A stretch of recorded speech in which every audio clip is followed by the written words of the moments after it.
Na seleção brasileira, quais são hoje as grandes lideranças? Temos grandes líderes. Quais? Quem? Vamos começar de trás, né? Sem dúvida alguma. Liderança mesmo, Rodrigo. Liderança mesmo. É o cara que tem uma voz diferente do que você viu ali no grupo. Não. Como eu disse, eu não estive com o Neymar ainda, que é uma liderança técnica e, obviamente, não tenho como avaliar, mas, sem dúvida alguma, é. Mas vai de Alisson, com certeza, Danilo, que esteve conosco, Marquinhos, Casemiro, que voltou agora, próprio Rafinha, o Bruno Guimarães.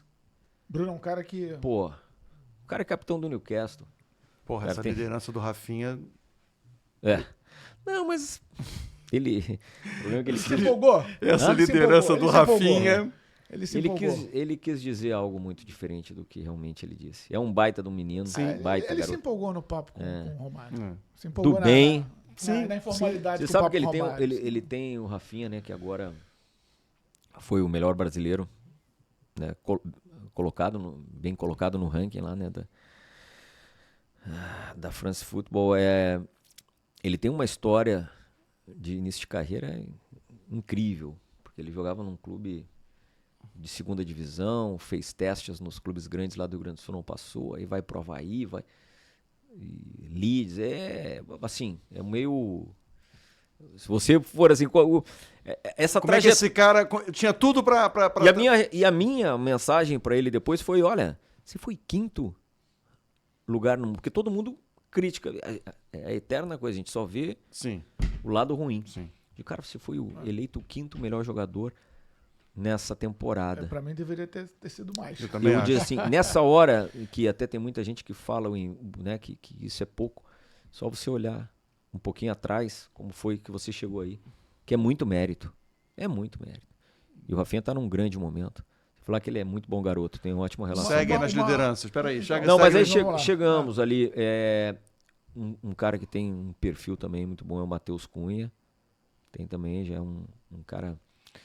E cada um tem um jeito, mas eu acho que basicamente são esses os quais nós mais... quando são questões assim de grupo... Alexandro, que teve também, junto com o Danilo. Isso pesa na formatação de um grupo para algo tão importante, né? Assim, acho que para uma Copa do Mundo, sim. Fala mais alto até que um momento técnico. Olha, já dito pelo Mister, né? A escolha dos atletas, elas sem dúvida alguma, a seleção brasileira é uma questão de meritocracia, né? De você estar bem em todos os quesitos para poder ser selecionado. Quando você vai, e aí vem a discussão de idade também. Muita gente, mas que ele fala, poxa, tem alguns caras que eu não preciso treinar. Se o cara estiver bem lá, faltando um mês para... E a gente já viu isso no passado. Sim. Né? Um mês antes da Copa, e aí para um torneio desse, tem outras variáveis. Né? Foi o que ele falou sobre o Neymar. Sim. Foi a frase que ele usou para o Neymar. Eu não preciso avaliar mais o Neymar. Sim. E eu falo em relação a jogadores com uma idade avançada, que às vezes se discutem. Poxa, se o cara tá bem, tu vai para uma competição onde agora são 8 jogos. O Thiago Silva se encaixa nisso? Eu poderia, né? Claro, volto a dizer, né? A decisão sempre ela foi do treinador. Outra coisa que tem que desmistificar aqui, jamais um presidente, eu falo não só no caso do presidente Edinaldo, Samir, que são os que eu trabalhei, mas anteriormente nenhum presidente teve qualquer tipo de interferência, né, em convocação, né? Ou escolha, ou agente, essas coisas. Isso dito pelo Gilmar, Edu, Juninho, nunca existiu. Então a escolha final é do treinador.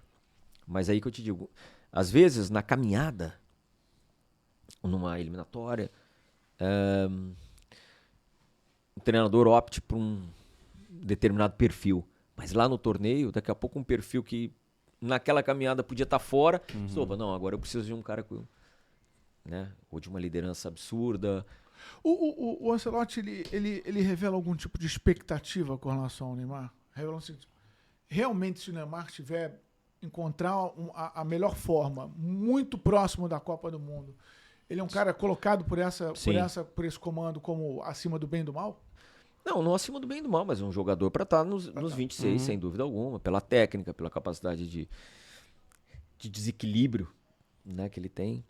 Não tenha dúvida. E o que ele fala é real. Se existe uma coisa que um mister não tem receio, é de falar o que ele pensa e falar sobre os conceitos de jogo dele. Então, O que eu acho legal é que ele fala sobre os conceitos e fala também sobre quem não foi. Ele não se nega a falar de ninguém. Porque era uma cultura na CBF de técnicos anteriores. Eu lembro muito disso, que eu cobri muita convocação de seleção brasileira na década de 90, início dos anos 2000, até para o técnico se resguardar das críticas e não ter que entrar naquela discussão. Não falo de quem não está na lista. Em relação a Vinícius Júnior, né, que é notório, né? Não só para a gente que é da imprensa, mas também do grande público, do torcedor, a diferença, por exemplo, de desempenho, de rendimento do Vinícius Júnior. Eu acho que vai muito ao encontro do que você já disse aqui no início, da questão do tempo de clube, do tempo de trabalho de clube para o tempo de trabalho em seleção brasileira. O fato hoje do técnico da seleção brasileira ter sido o técnico do Vinícius Júnior, o Mister falou alguma coisa já sobre isso, né? O Ancelotti falou alguma coisa sobre essa não garantia, né? Mas essa... que ele gosta muito? Não, que ele gosta muito não. Que ele tem condições de fazer o Vinícius Júnior jogar na seleção o que ele jogou no Real Madrid? Claro. Dele, Rodrigo, Militão, para você ver como tem critério. O Militão tinha ficado 1 ano parado. Recém tinha começado aí a pré-temporada e ele não o chamou para os 2 jogos. O Rodrigo não tinha ainda adquirido minutagem, ele também não chamou. E jogadores que, como ele disse, ganhou uma Champions com eles. O Vini só não veio porque estava suspenso. E ele não tem dúvida alguma que ele faz o Vini reeditar a sua melhor versão. Para você ver como faz, como a gente estava falando da parte, às vezes, essa parte tática assim, de encaixe de um time. O Real Madrid, 2 anos atrás, ganhou tudo, né? Champions, enfim, sem o Mbappé. Aí contrata, em tese, né, o melhor jogador em atividade no mundo, não ganha nada. Então, pra vocês verem como não é simples o encaixe de forma tão rápida, também com os craques. Sim. Ou não é? Aí você... O Paris Saint-Germain hoje é o símbolo do futebol coletivo, né? Aliás, uma alfinetada atrás da outra, né? Sim. Aí, o presidente já não se cansa, né, de alfinetar. Mas vamos pegar, né? o inverso. Você tem jogadores que não se discutem a qualidade, mas às vezes a reunião de todos eles não encaixa. Não encaixa. Demora mais tempo, ou não encaixa. Mas uma entendeu? alfinetada que envolve também o Neymar, né? Sim. Porque o Paris Saint-Germain apostou no talento extremo, numa combinação mas não que foi não deu só, certo. Não foi só ele. Não. Digo, a alfinetada também vai nele. Sim. Também vai Mas nele. Como um integrante desse de um time que não funcionou. E o exemplo clássico que a gente tem desse... Mas assim... Mas versão Romário, Sávio, Edmundo. Mas o Paris competiu de forma absurdamente em etapas mais avançadas. Em fases mais agudas. Nunca tinha.